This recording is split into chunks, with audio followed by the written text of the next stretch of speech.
अस्सलाम वालेकुम दोस्तों। Lecturer physical education special education department का जो पास पेपर है 13 तारीख को जो हुआ था, इसको हम सोल्व कर रहे हैं। पिछली वीडियो में हमने फर्स्ट 20 जो क्वेश्चन थे उनको सोल्व किया था। आज हम उससे नेक्स्ट जो 20 क्वेश्चन है उनको सोल्व करने जा रहे हैं, और प्लस जो बड़ी इंपॉर्टेंट एक्स्ट्रा इन्फॉर्मेशन है जो कि पेपर में आगे फ्यूचर में आ सकती है, वो भी इंशाल्लाह हम ऐड करेंगे। दोस्तों, सवाल आया हुआ था पेपर में इंट्रिंसिक मोटिवेशन के बारे में। उसमें मुख्तलिफ ऑप्शन थी। जो पेपर के अंदर जो राइट ऑप्शन बनती है वो इंटरेस्ट ऑफ प्ले बनता है। अब हम ये देखते हैं दोस्तों कि ये इंट्रिंसिक मोटिवेशन है क्या। तो सबसे पहले तो हम ये देखते हैं कि जो मोटिवेशन है इसकी दो बड़ी टाइप्स हैं। एक इंट्रिंसिक मोटिवेशन है और एक एक्सट्रिंसिक मोटिवेशन है। अब इंट्रिंसिक मोटिवेशन दोस्तों वो होती है जो कि इंसान के अंदर से कुछ फीलिंग्स आती हैं। और कोई काम करने से अगर इंसान का तो अंदर जो है वो मुतमिन होता है, वो सेटिस्फाइड होता है। तो वो जो है वो इंट्रिंसिक मोटिवेशन है। या अगर हम ये भी कह सकते हैं, अगर जो है वो किसी काम के करने में हम जो है वो पैशनेट हैं, हमें उस काम का शौक है, उसको हम एंजॉय करते हैं उस काम को करने के लिए, तो वो जो हमारी जो मोटिवेशन जो आ रही है वो उसको हम इंट्रिंसिक मोटिवेशन कहते हैं। अब एक्सट्रिंसिक मोटिवेशन दोस्तों ये होती है कि हमारे अंदर से तो फीलिंग नहीं आ रही है, उसको हम बड़ा एंजॉय तो नहीं कर रहे उस काम को करने में, लेकिन हमें कहीं ना कहीं जो बाहर के जो फायदे हैं वो हमें मिल रहे हैं।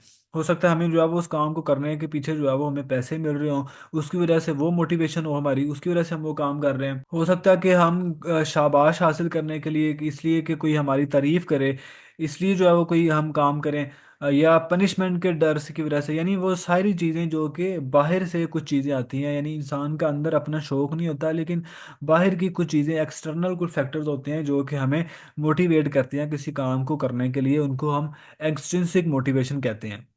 नेक्स्ट क्वेश्चन था कि बास्केटबॉल के अंदर फीट की वो कौन सी मूवमेंट है जो कि अलाउ नहीं होती गेम के दौरान। तो इसके जो राइट ऑप्शन बनती है दोस्तों, जो पेपर के अंदर थी, वो ट्रैवलिंग है।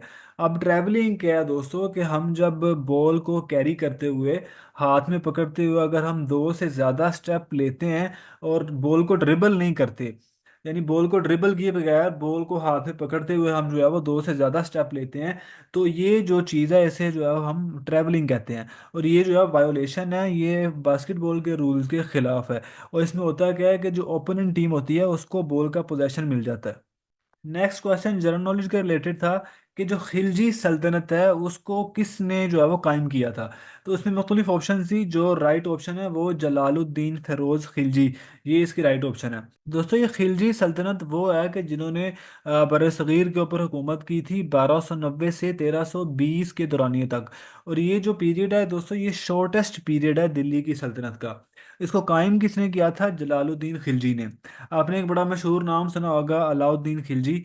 वो भी यही जो दौरे सल्तनत था उसका एक हुक्मरान है। नेक्स्ट क्वेश्चन दोस्तों, टाइम ड्यूरेशन पूछा गया था टेक्निकल टाइम आउट का वॉलीबॉल मैच के अंदर। और ये इसकी जो राइट ऑप्शन बनती है ये 60 सेकंड बनती है, या 1 मिनट। यानी कि जो वॉलीबॉल मैच में टेक्निकल टाइम होता है उसका जो दौरानिया होता है वो 60 सेकंड या 1 मिनट होता है। अब दोस्तों, हम ये देखते हैं कि ये टेक्निकल टाइम आउट होता क्या है, कितने लिए जाते हैं एक मैच के अंदर। उसके लिए दोस्तों हमें ये जानना बड़ा ज़रूरी है कि वॉलीबॉल जो मैच होता है ये टोटल 5 सेट के ऊपर मुश्तमिल होता है। और जो टीम 3 सेट जीत जाती है वो ओवरऑल जो वॉलीबॉल का मैच है वो जीत जाती है। अब इसमें हम ये समझते हैं, इसमें जो 5 सेट होते हैं दोस्तों, पहले से जो चौथा सेट होता है, फर्स्ट यानी जो 4 सेट होते हैं, ये 25 पॉइंट्स के ऊपर मुश्तमिल होते हैं। और जो लास्ट आखिरी जो सेट होता है ये 15 पॉइंट्स के ऊपर मुश्तमिल होता है। अब दोस्तों, हम टेक्निकल टाइम आउट अगर देखें तो क्या होता है कि जब मिसाल के तौर पे पहला सेट चल रहा है, तो पहले सेट में जब स्कोर किसी भी टीम का, जब पहले कोई भी टीम यानी पहले अगर 8 पॉइंट कर लेती है, तो उस वक्त ऑटोमेटिकली टेक्निकल टाइम आउट जो है वो हो जाता है। इसी तरह जब कोई भी टीम पहले 16 पॉइंट्स कर लेती है, तो उस वक्त भी टेक्निकल टाइम आउट जो है वो हो जाता है, यानी ब्रेक हो जाता है। टेक्निकल टाइम आउट के बारे में दोस्तों हमें ये चीज़ समझ आती है कि हर सेट के अंदर 2 दफ़ा ये जो टेक्निकल टाइम आउट है ये ऑटोमेटिकली हो जाता है। अब ये इसमें सबसे ज़्यादा समझने वाली जो ज़रूरी चीज़ है ना दोस्तों, वो ये है कि जो आखिरी सेट होता है, इसका पांचवा सेट होता है, उसके अंदर टेक्निकल टाइम आउट नहीं होता। दोस्तों, ये टेक्निकल टाइम आउट के रिलेटेड बड़ी इंपॉर्टेंट इन्फॉर्मेशन है सारी, जो कि आपको पता होनी चाहिए। नेक्स्ट क्वेश्चन टेबल टेनिस के रिलेटेड था कि इसके जो सेट होते हैं ये कितने होते हैं? तो दोस्तों इसमें मुख्तलिफ ऑप्शन थी, जो पेपर के अंदर राइट ऑप्शन बनती है वो ओड नंबर्स की बनती है। अब दोस्तों ये ओड नंबर्स कौन से होते हैं?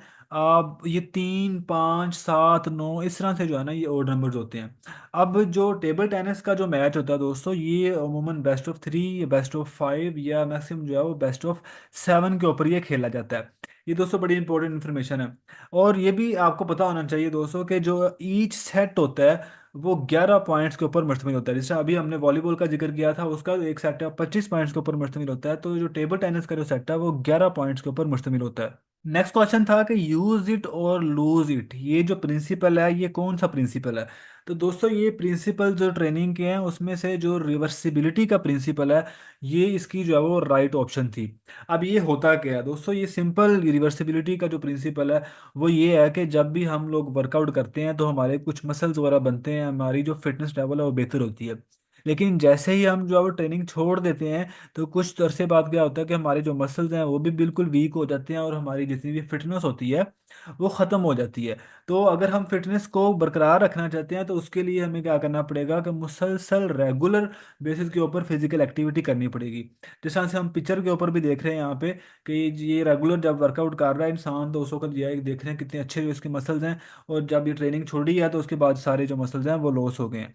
नेक्स्ट क्वेश्चन दोस्तों इंग्लिश के रिलेटेड था। इसमें एंटोनिम पूछा हुआ था कि इंसोलेंट जो वर्ड है इसका एंटोनिम क्या होता है। अब दोस्तों सबसे पहले हम ये समझते हैं कि इंसोलेंट जो वर्ड है ये होता क्या है या इसका सिनोनिम क्या है।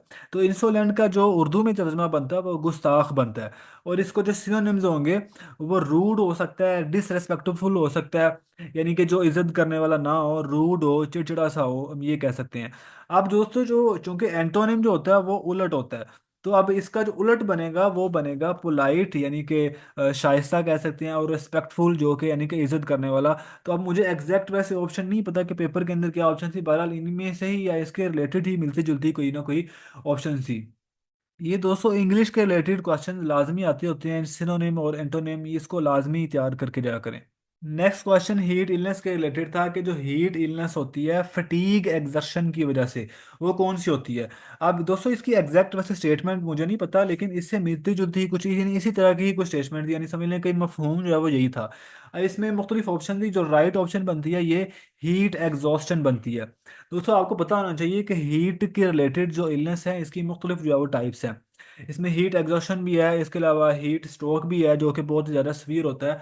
अब जो हीट एग्जॉशन है ये क्या होता है दोस्तों, कि जब हम एक्सरसाइज कर रहे होते हैं किसी गर्म एनवायरनमेंट के अंदर, और एक्सरसाइज की वजह से जब बॉडी का जो टेम्परेचर है वो नॉर्मल से ज़्यादा जो है ना वो गर्म हो जाता है, नॉर्मल से ज़्यादा हॉट टेम्परेचर हो जाता है, तो उस वक्त जो है वो बॉडी जो है वो फटीग हो जाती है।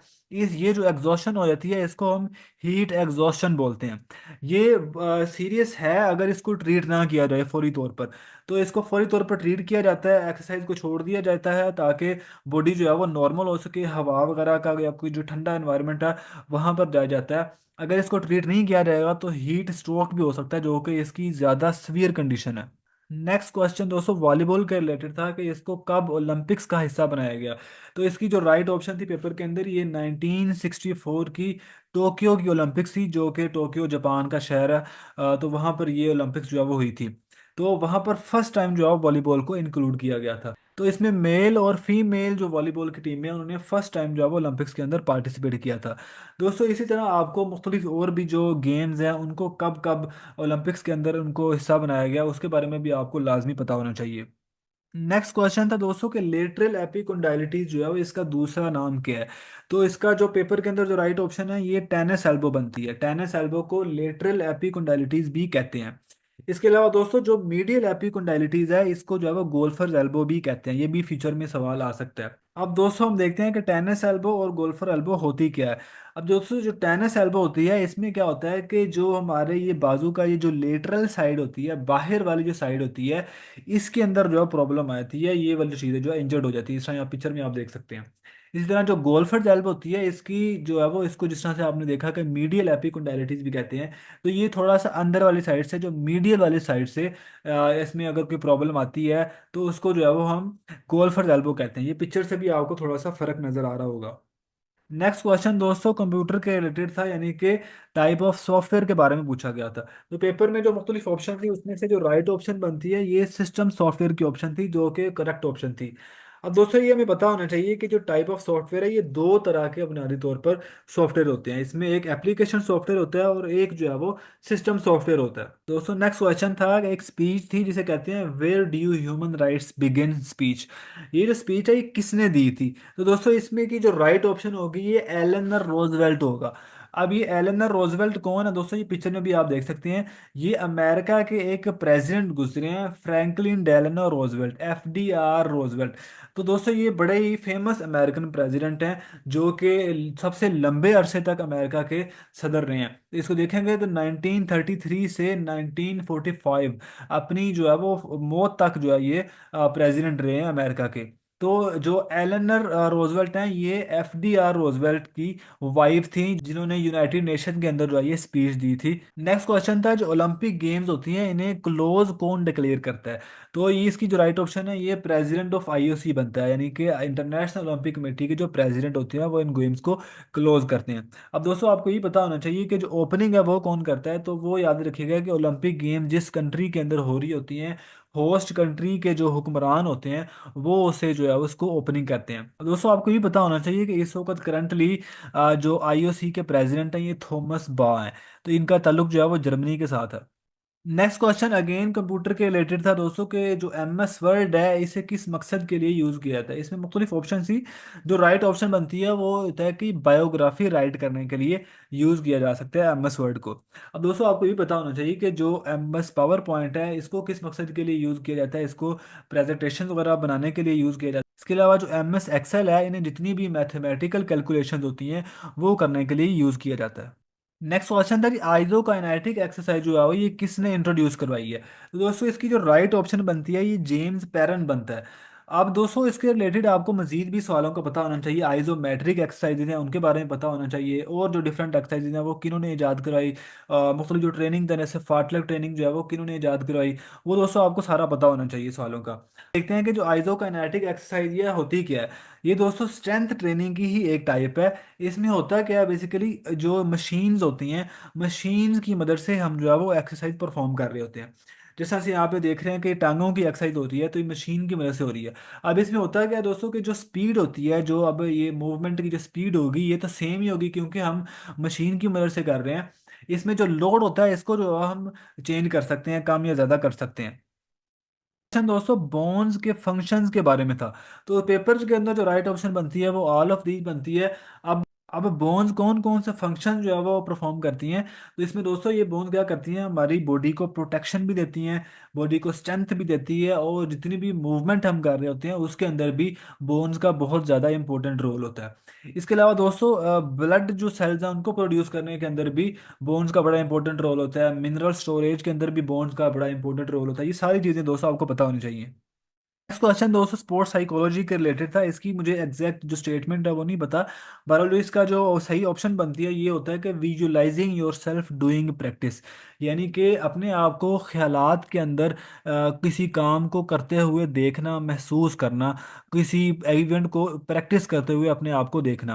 अब इमेजिनरी होती है क्या है कि ये मेंटल प्रैक्टिस है दोस्तों। अपने ख्यालात में हम जो है वो चीज़ों को विजुअलाइज करते हैं। जैसे कि अगर नेक्स्ट डे किसी का बड़ा इंपॉर्टेंट कोई मैच है तो वो शख्स जो है वो अपने आप को फील करता है कि मैं जो है वो इवेंट के अंदर हूँ, मैं इस वक्त भाग रहा हूँ, और जो है वो बल्कि अपने आप को वो विन करते हुए फिर उसके बाद सेलिब्रेट करते हुए भी इंसान जो है वो फील करता है, विजुअलाइज करता है अपने ख्यालात के अंदर।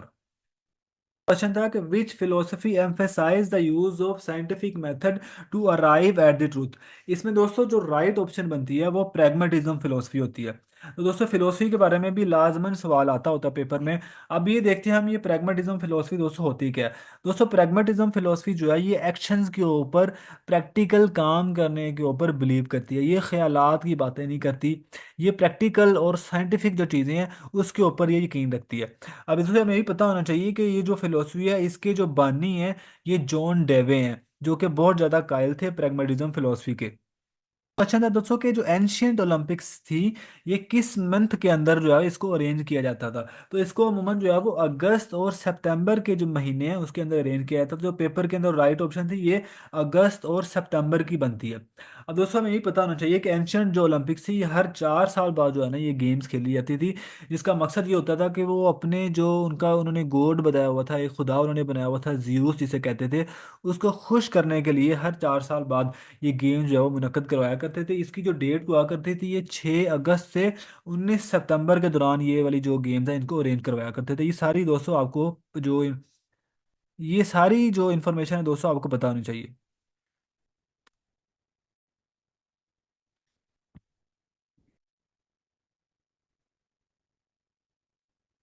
दोस्तों नेक्स्ट क्वेश्चन कार्बोहाइड्रेट्स के बारे में था, उसके फंक्शन के बारे में था। अब जो इसकी जो पेपर के अंदर जो राइट ऑप्शन बनती है ये ऑल ऑफ दीज बनती है। इसमें जो है मुख्तलिफ फंक्शंस के बारे में बताया हुआ था कार्बोहाइड्रेट्स के।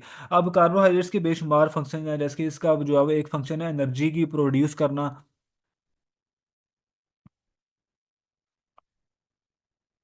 दोस्तों next question functions of carbohydrates के बारे में था। इसमें दोस्तों पेपर के अंदर जो राइट ऑप्शन बनती है ये ऑल ऑफ दीज बनती है। अब कार्बोहाइड्रेट्स जो है इसके दोस्तों काफ़ी ज़्यादा फंक्शंस होते हैं, यानी कि एनर्जी प्रोड्यूस करना। इसके अलावा जो हमारा जितना ब्रेन का फंक्शन है वो बहुत ज़्यादा डिपेंड करता है, और इसके अलावा जितनी फिजिकल एक्टिविटीज़ भी हमारी वो सारी जो एनर्जी है वो कार्बोहाइड्रेट से आ रही होती है। इसके अलावा भी बेशुमार फंक्शन हैं दोस्तों जो कि कार्बोहाइड्रेट्स परफॉर्म करती हैं। इसके अलावा दोस्तों आपको प्रोटीन्स और फैट्स और इन सारों के बारे में भी पता होना चाहिए। दोस्तों एक क्वेश्चन जो है इसकी स्टेटमेंट का मुझे आइडिया है कि ये मॉडरेट ब्लाइंड विजन जो है वो इसके बारे में पूछा गया था। लेकिन इसकी जो राइट ऑप्शन थी इसके बारे में दोस्तों मुझे एग्जैक्ट नहीं पता कि उसमें ऑप्शन क्या थी। बहरहाल जो मैंने नेट से देखा है, जो मैंने इन्फॉर्मेशन ली है उसके मुताबिक मॉडरेट ब्लाइंड विजन जो है वो इसकी ये वाली जो ऑप्शन है ये राइट ऑप्शन बनती है। इसमें अगर आप देखें हम दोस्तों ये तो मुख्तलिफ जो है वो नॉर्मल जो विजन होती है उसके इसकी ये वाली जो है वो कैलकुलेशन बताई गई है। इसके अलावा जो मॉडरेट विजन है उसकी ये कैलकुलेशन बता दी गई है। फिर इसके अलावा जो है वो अगर इससे ज़्यादा सवीर होगा तो ये जो मुख्तलिफ जो चीज़ें हैं इसके बारे में डिस्कस की गई हैं। दोस्तों अगर आपको इस सवाल के बारे में पता हो इसकी कि जो राइट ऑप्शन थी वो क्या थी, या मुख्तलिफ जो ऑप्शन थी वो क्या थी पेपर के अंदर, तो आप कमेंट्स के अंदर बता सकते हैं। तो दोस्तों आज की वीडियो के लिए इतना ही। नेक्स्ट वीडियो में इंशाल्लाह मज़ीद क्वेश्चन जो है वो सॉल्व करेंगे। अल्लाह हाफिज़।